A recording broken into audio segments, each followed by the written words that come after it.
உமா நல்லா இருக்கியாமா? இருக்கேன்னு. என்னம்மா ஒரு மாதிரி பேசுற, சண்டையா? அப்படிலாம் இல்லைண்ணே. ஏம்மா சொல்லுமா, எதுவா இருந்தாலும் சொன்னா தானே தெரியும். என்ன மாப்பிள்ளை என்னமோ சொன்னாரோ? என்ன அப்படிலாம் இல்லைண்ணே, அவர் எதுவும் சொல்லலண்ணே.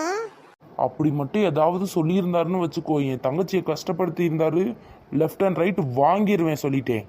சரிண்ணே. ஹலோ அண்ணே, உடனே இப்பவே வண்டி எடுத்து கிளம்பி வாங்க லெஃப்ட் அண்ட் ரைட் வாங்குறதுக்கு. ஆத்தாடி, கொஞ்ச நேரத்துல சோழியை முடிக்க தெரிஞ்சாலே எதுக்கு இப்ப போன் பண்ண உங்க அண்ணனுக்கு? சொன்னேன்ல கேட்கலையோ, லெஃப்ட் அண்ட் ரைட் வாங்குறதுக்கு. எனக்கு ஒரு நியாயம், உங்க தங்கச்சிக்கு ஒரு நியாயமா? நீங்க மட்டும் என்ன எதுவும் திட்டாமலா இருக்கீங்க? அந்த மாதிரி தான், உங்க வேலையை பார்த்துட்டு போங்க.